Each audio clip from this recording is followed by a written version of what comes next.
Okay, we're good to go, Dan. All set. Let me just make sure this is on. Hello, test, test, test, test. Oh, pick me up.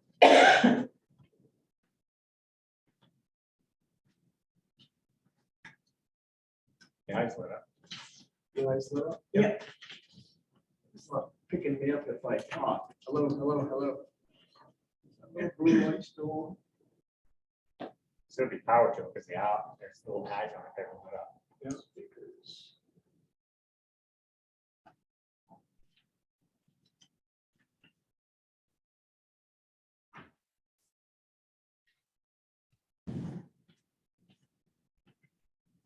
I get anything for sound. Beta, say something. See if I can pick you up. You've got your owl working yet?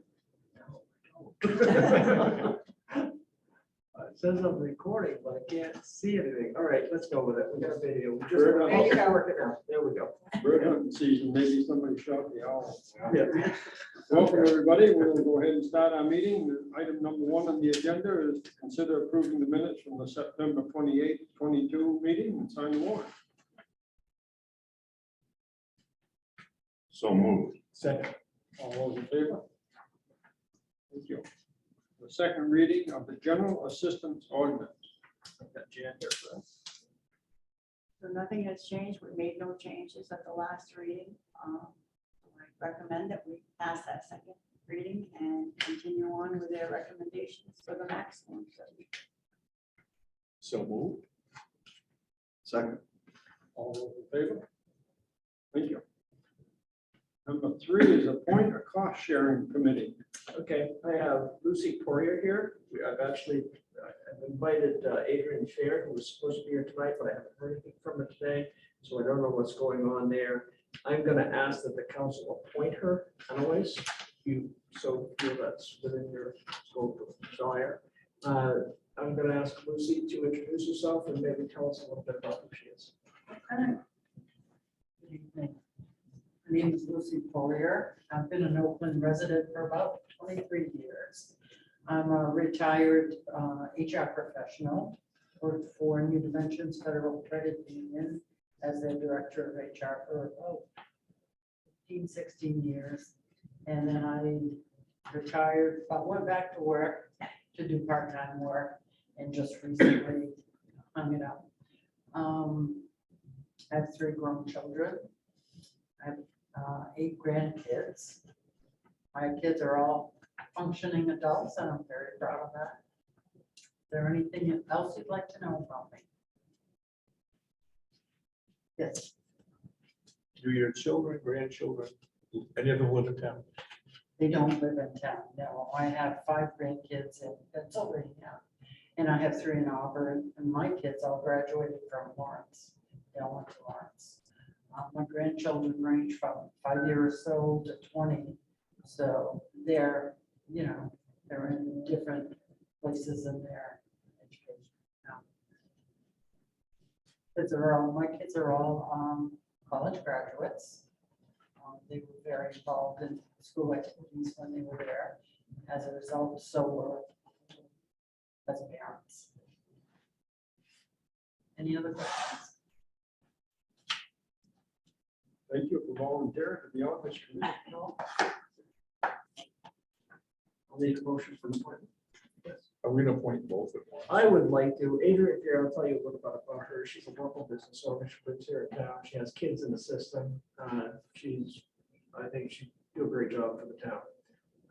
I don't know why she didn't come tonight. I'm sure that something came up so that she wasn't able to communicate with me today. We can appoint him. If it doesn't work out, we can appoint a replacement. That's what I would recommend. That way I don't have to bring her back in because the first meeting is actually in November. So I'd like to get this rolling and I'll talk with her tomorrow if I know what's going on. Second. All those in favor? Thank you. Thank you, Lucy. I read this over. I forgot how often they do this. Do you remember, Chief, how often they do this cost sharing thing? Every 4 or 5 years? Every 5 years. Yeah. 5 years? And I think you can do it. There's some ways to change that, I think. And we can all attend as well. Can anybody attend? I believe the council for sure. I don't know if there are public meetings. I don't know if you know anything about that. I'm sure they're public. I Yeah. mean, they're not gonna have anything in secret, but it's a committee. They're gonna hold them at the superintendent's office in the upstairs room. I do know that. And I believe the first meeting is on the 15th, Lucy, is that what Carl said? November 3rd, I believe. The 3rd, November 3rd. Okay, so that's coming right up. And did he say what time that was? Um, I'm not sure. Let me check my email. Yeah, I'll find that out. Anyways, I'll talk to Carl. You don't have to get that. Thank you for volunteering to serve on that board. We appreciate it. Item 4, police presentation regarding the accreditation. Chief Tracy. Yeah, I've got Chief Tracy to talk about that. He came in to see me a couple of weeks ago. We actually had Council Chairman Perkins in my office. I believe it was yesterday, and the chief was able to go and have a conversation with him. Mike told me last night that he did support, or this morning, he did support this, having some research on it. Chief, the floor is yours. It is, as it says, it's accreditation. You know, there, as you know, with a lot of organizations, that many of them are accredited by professional accreditation programs. And there's a national one, CALIA, that a few departments in the state, very few in the state, are certified with or accredited through. But a lot of states have their own accreditation program. And Maine, I think it was 2017, started theirs. It's through the Maine Chiefs of Police Association. It's their MWEAK committee, which is the Maine Law Enforcement Accreditation Program. And it is exactly what you would expect it to be. It's a professional accreditation where they have assessors come in and they look at all of your policies. They look at your infrastructure. They go through the whole department, both physically and through all your policies and stuff, and make sure that they are up to the professional standards that the committee sets. And just as a reference, this was actually edition 1. They're up to edition 4 now, but this is their accreditation booklet and with all the policies and criteria that you have to be accredited. It can take up to a year to do it. It's a $3,000 fee to pay for. The Dirigo Safety, who actually manages the program with us and helps us get through all the process. It's a lengthy process. So that's a one-time fee. And then there's an annual fee for Power DMS, which we already have, but there's an add-on that you have to add on to your program annually, $550.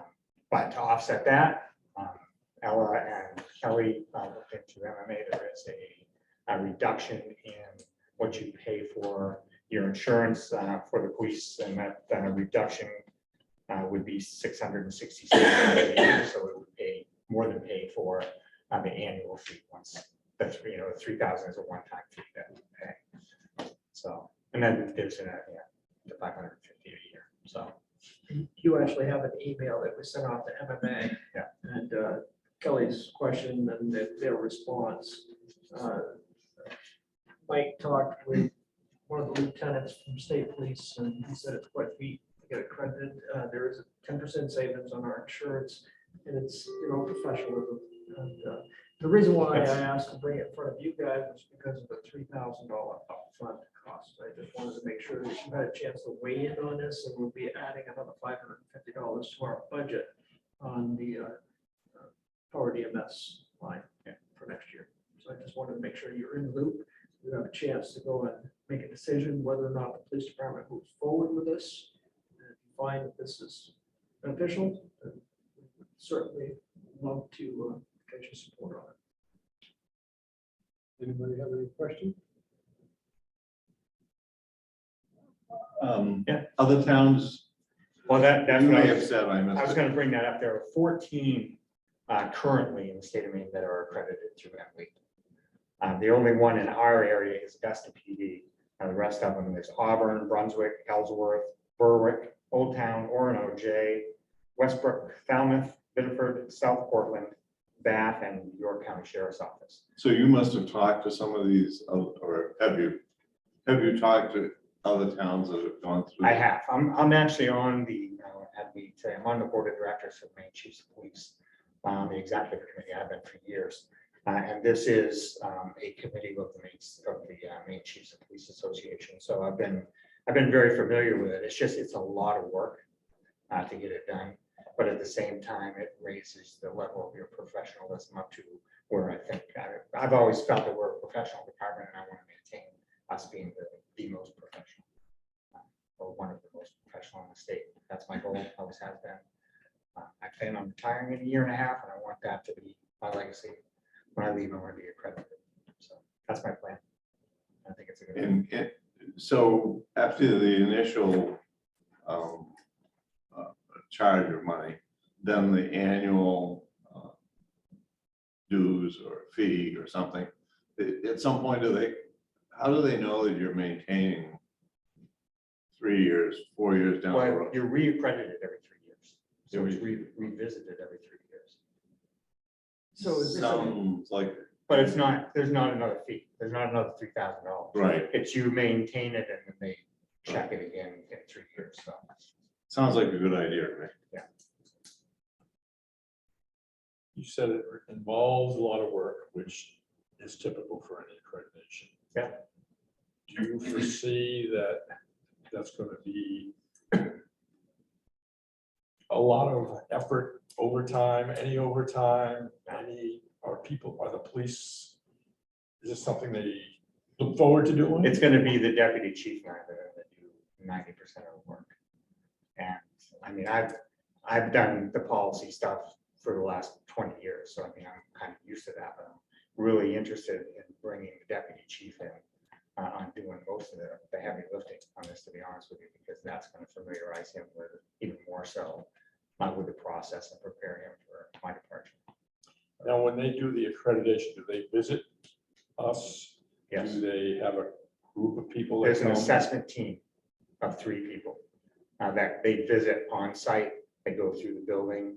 They look at a number of things. They look at your filing cabinets, where you're filing records. They look at your evidence room to make sure that it meets the standards. It's a really very involved process. But yeah, I mean, a lot of it, the Power DMS is where all your policies are, and it shows all your signatures, where all the officers have read it and signed off on it, and on all those things. And plus, they have it's really involved. There's a lot of checks and balances on it, and there are a lot of tests that they run to make sure that you are meeting the standards.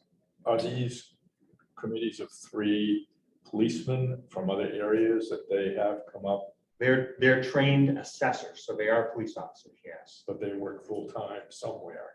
yes, they do. And do we have any responsibilities financially when they come? For 3 days? No. We don't have to put them up anywhere, feed them, No, pay mileage. no, they're all from Maine. No, it's very similar. I think most of what they do is online, honestly. You know, they have a couple of people that will come up and actually go through the physical police department building and look at those things. But a lot of it, and that's why you have the Power DMS add-on, is that's where they look at all of those policies and what they were signed off on, and making sure that they meet the standards. And each new policy that we get now has sections in it that are specific to meet the MLEAP standard. So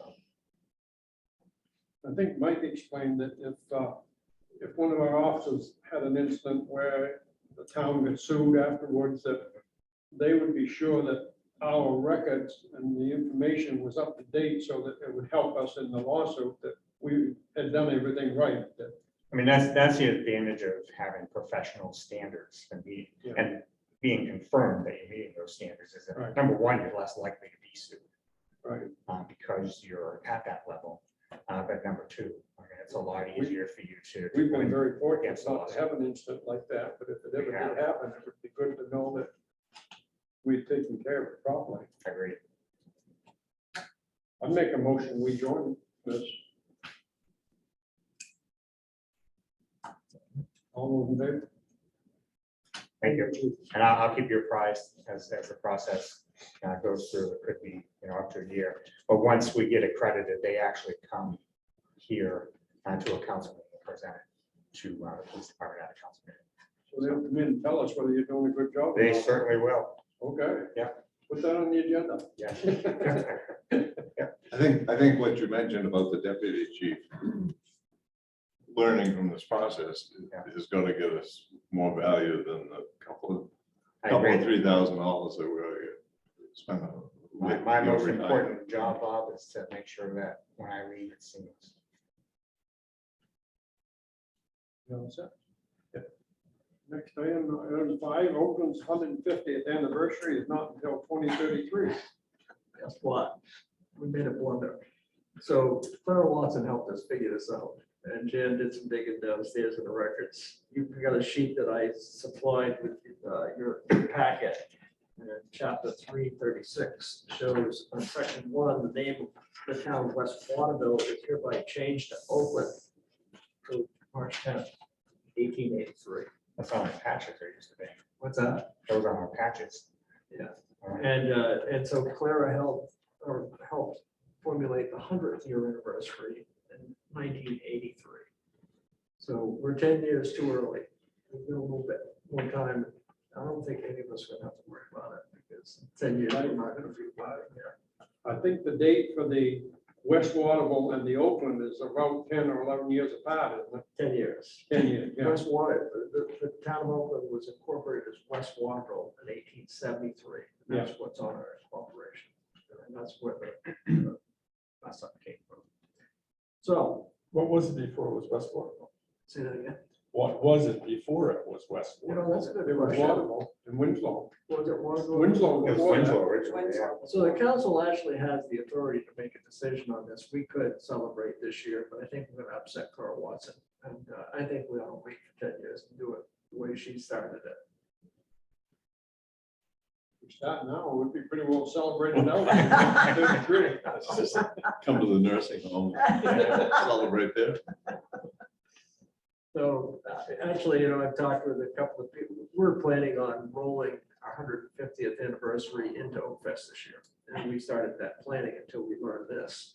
And so everybody's a little bit relieved that we might have made a mistake because it's a monumental task. Yeah.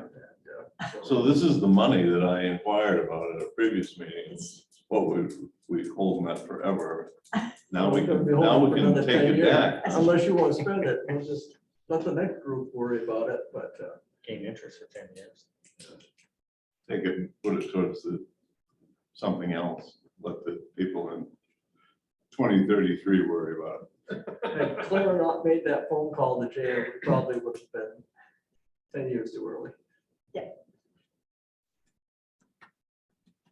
Ellen, do you have anything else? The only other thing I have is I wanted to go, Dawn caught a mistake on the Memorial Hall Committee meeting. It's not September 27th, the last September 27th. It's November 15th. So if anybody wants to attend that committee meeting. Item 1 is November 15th.